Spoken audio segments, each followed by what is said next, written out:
Let me start with this little journey I did. It's a 6-day wander through Fiordland.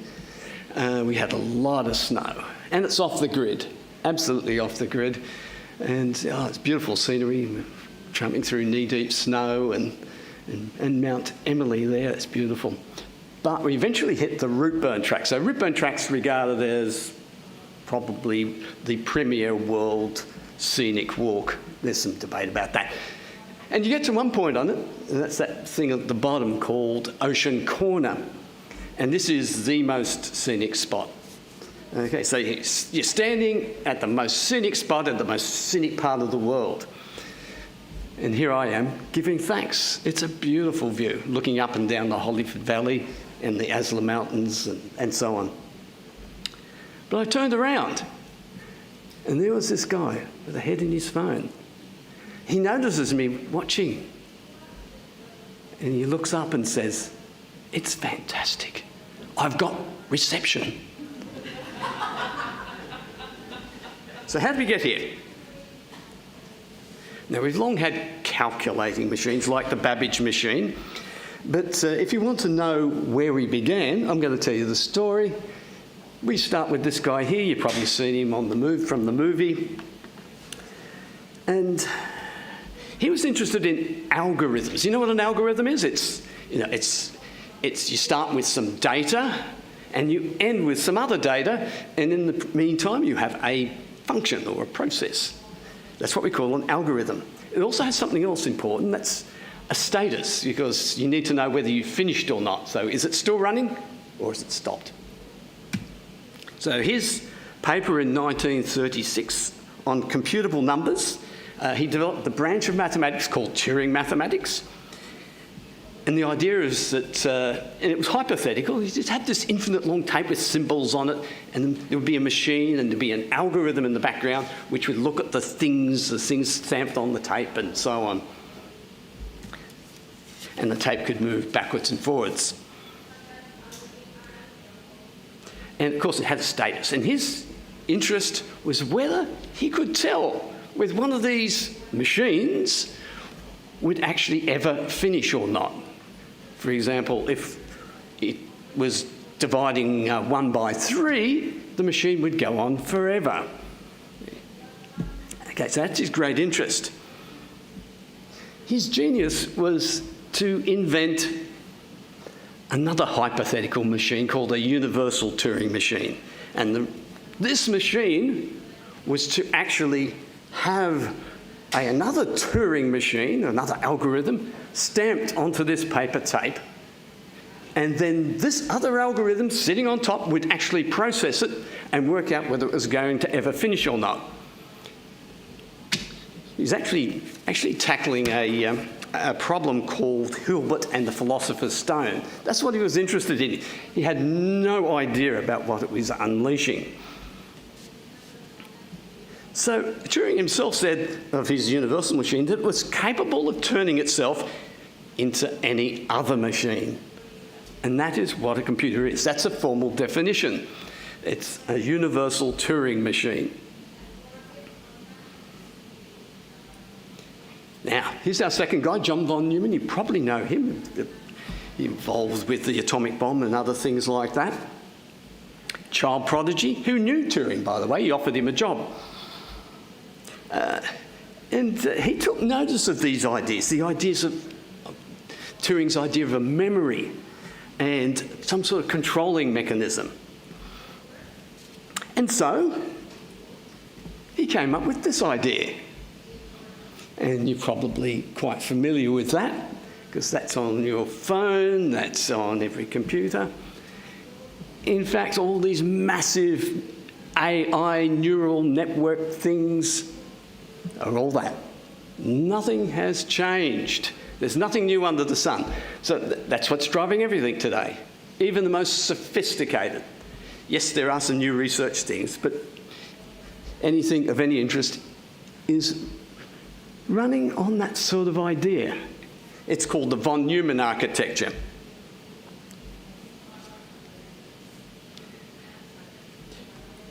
He was a very practical guy. He got busy.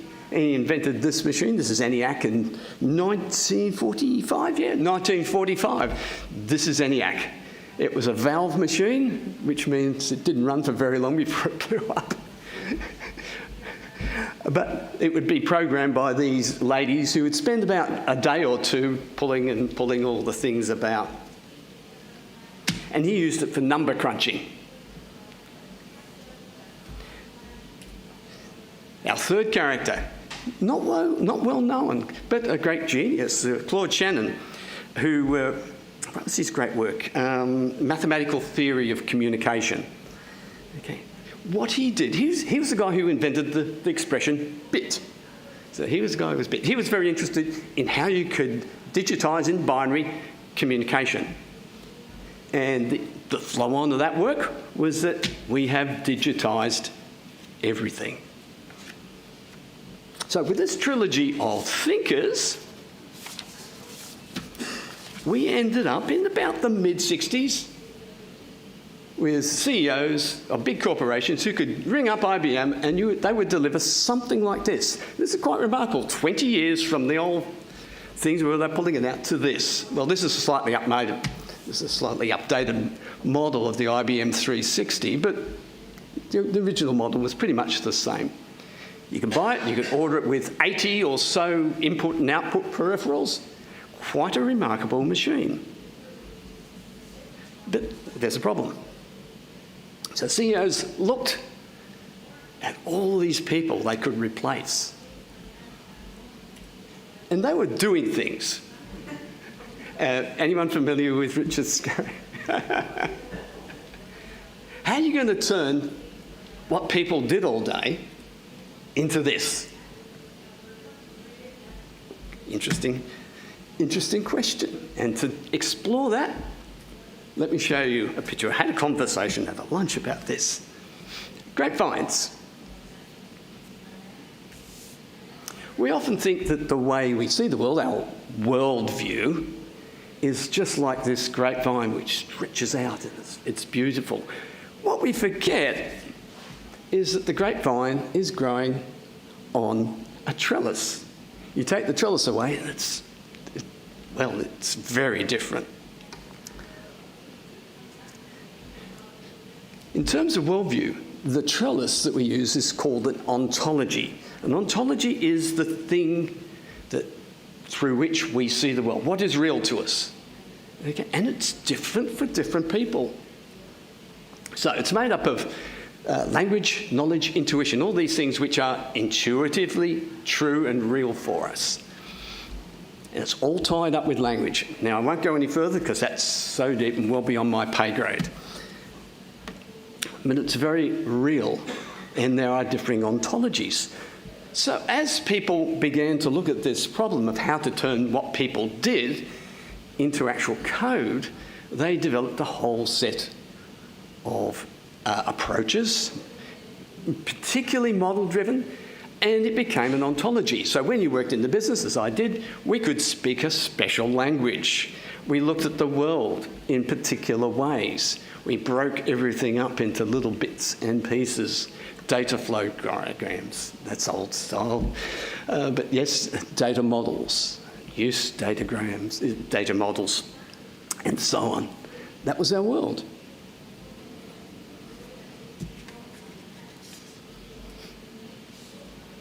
Michael Polanyi, the scientist, puts it this way. So long as we use a certain language, all questions we can ask will have to be formulated in it and will thereby confirm the theory of the universe which is implied in the vocabulary and structure of the language.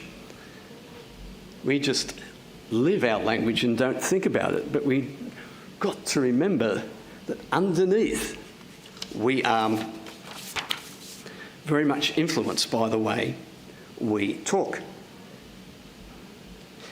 There's this story of, I've got an album at home which has Brazilian music on it, and they're singing in Portuguese, Brazilian. And they wanted some liner notes. They wrote to the Brazilian embassy, who quickly wrote back and says, no. Because in order to understand our songs, you need to go and live in Brazil. And you need to breathe the air, you need to talk with the people, you need to eat our food, etc., etc. We tend to think ontology, there is one ontology that stretches across humanity. No, there isn't. Now, my idea, and the key idea of this talk, is that computing has become so prevalent and that people have been invited to now live and work within these systems that have been built by people with a very different ontology, a very Platonic ontology which tears things apart, that we are now being influenced. Even early on, 1970s, very common expression. Here we are, I'm a number in the machine. Because you were. Because in order to identify people, we couldn't do the things we would normally do because we'd abstracted so much. We had to give everyone a number because that's the way it worked. But it then flowed out and people suddenly saw themselves as numbers in the machine, which they were. And even early on, we had this human resources department. We used to have personnel departments who dealt with people. And now, with the systemisation of HR, we now have slots and people shunted in between holes. And yeah. I mean, if people who worked in the big corporations in the 70s and 80s will tell you a life which was very different to what it is now. And it comes down to this sort of influence.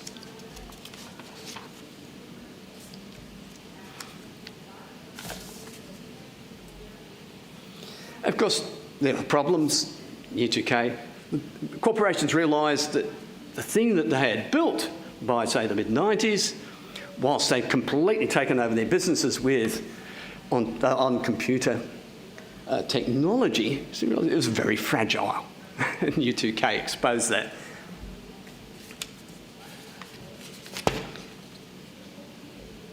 So, and of course the other thing that happened is there was a loss of knowledge in organisations. People couldn't remember how they did things because it was all encoded in algorithms. So IBM, in about the late 80s and early 90s, developed a new way of seeing the world, a model to rule all other models. One model to rule them all. This is the Zuckman architecture, which if you've been in the industry would be quite familiar with. One Australian bank invested today's money about $3 or $4 billion into this. The whole idea was that you would just model everything.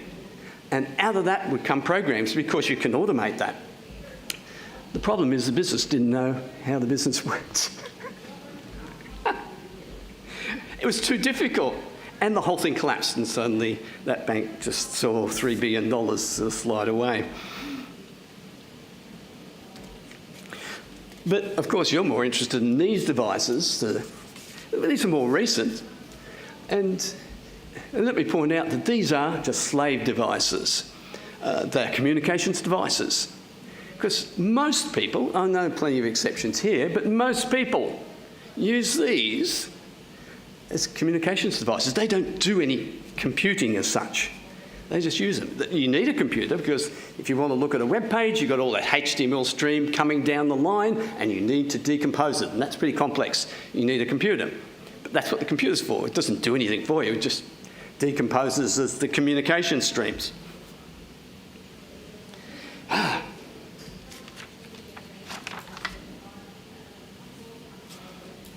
One interesting thing that came out of these mobile devices was the WIMP, the WIMP model, Windows, icons, menus and pointers, which was stolen from Olivetti by Gates. And he openly admits that. Strange way. I mean, when I was a boy, I was taught you never point. But here we are. We've replaced language with this concept.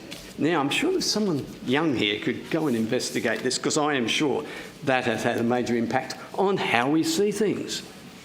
We point and click and we expect lists of things rather than explaining in language what we want to do. So, what's the impact? today? I suppose we can ask the question, who am I? As we look at this slide. Am I a person in relationship? Or am I a person with relationships? And we have this confusion about identity. And how we see ourselves is also about our ontology, how we see the world and how we see where we sit in it. The tragedy is Facebook. Am I simply a list of my photos and my comments on anything and everything? Is that who I am?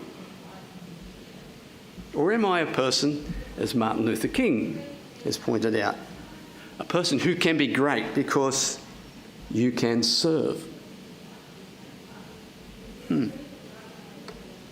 Or perhaps we can think about robo-debt, but I won't mention robo-debt. I'll mention Horizon. People familiar with Horizon? A couple are? Horrible. Probably the worst character of injustice in certain recent times, where 900 people were arrested because the computer, I'll summarise very simply, the computer charged them with fraud because the computer system they were using said that they were defrauding the British postmaster. They all came forward and said, no, we haven't been. 900 of them. But the computer said so. It took a long time before all this came out. Why would you trust a computer with its algorithms made by people in preference to a human being sitting down in front of you saying, look, I didn't do it? And everyone here would be able to see that. You'd be able to read the expression on people's faces. Maybe one or two would get away with it, they'd be clever enough. But if you have a whole stream of them, you would know that something was wrong. Why didn't we stand up?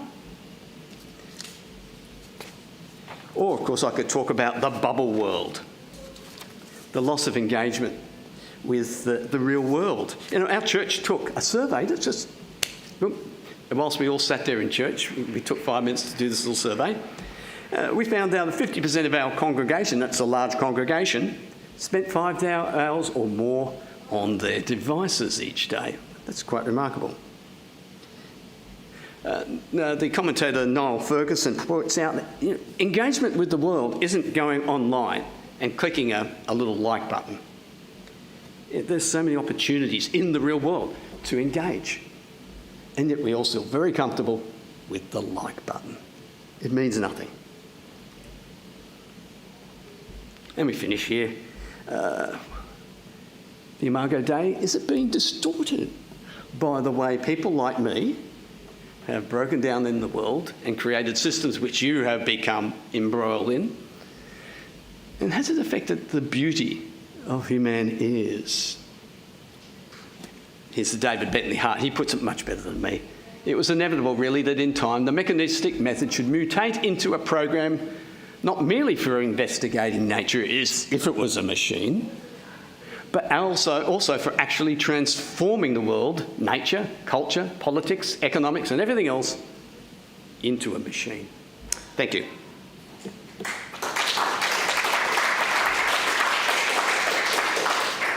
Good.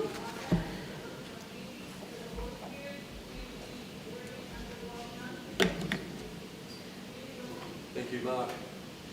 Thank you, Mark. I'm new to that. Or are you new to that? Testing. Thank you, Mark. Thank you very much. Thank you. Would somebody like to ask Mark a question?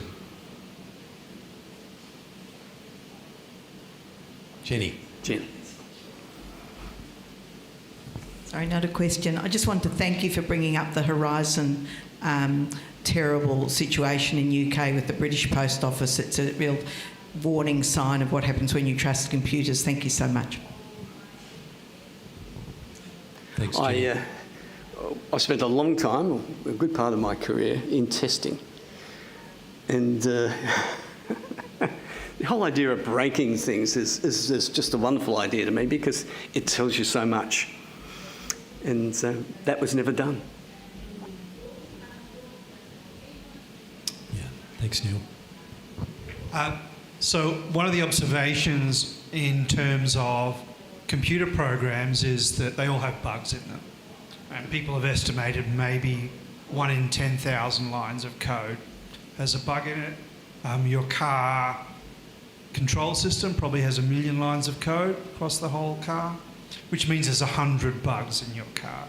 And you can never hope to get it less than that.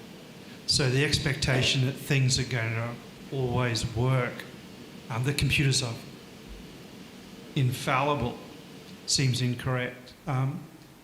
What do you think that means in terms of how much we trust computers?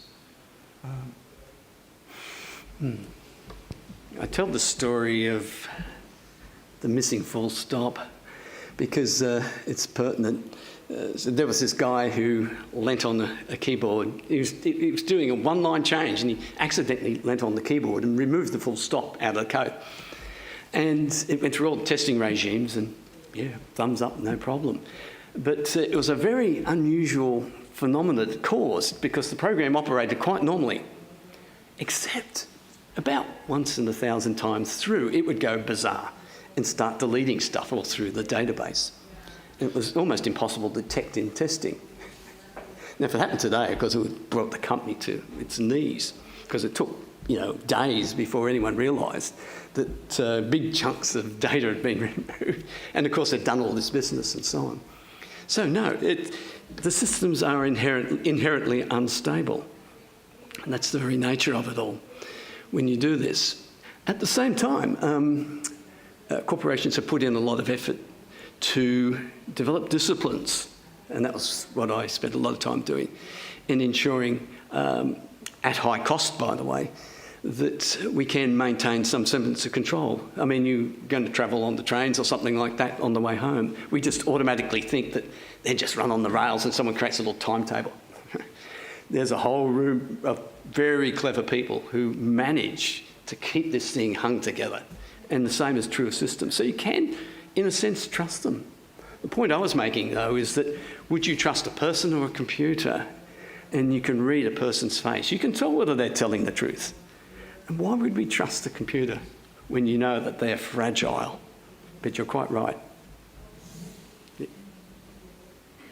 Neil, thank you. Just a quick comment. The first people who were building those computers were trying to build a machine that operates like the mind. But now we're at the stage where we think the mind is a computer. Right. Well, that's absolutely true. Thank you, Neil. That's absolutely true. Right from the very beginning, we had people pushing the idea that that somehow or other, if we just continue this technology, it would meet the standards of human thought. What's happening today is quite different, yes. I think we might leave it there. Good. Thank you very much. Was that a very short one, Chris? Yes, quite brief. Very brief. Seeing you got cut off this morning by the other Chris. I was in computers at the AMP in the 60s. We'd just gone from valve machine to an IBM 1410, which was a predecessor to the 360. I worked at AMP too, and I don't remember the 1410, but it was around when I came in the late 70s. I wrote all the actuarial valuation programs before I left to go consulting in 67. And 15 years after I left, those programs you had to write extremely cleverly because that machine had 40,000 locations of core storage, which is just a tiny fraction of what's in your telephone. 15 years after I left, someone rang up. They couldn't work out what I'd done because you had to be so sort of tricky the way you did things. It's changed enormously. I mean, I'm getting these changes to the apps on my computer all the time, fixing bugs. They're just finding bugs the whole time. It's amazing. They must not test them as thoroughly as they should. It costs too much to test. We'll take that as a comment. Thank you, Chris. We better finish now. Yep. Thank you very much. Will you thank Mark again? Thank you, Mark.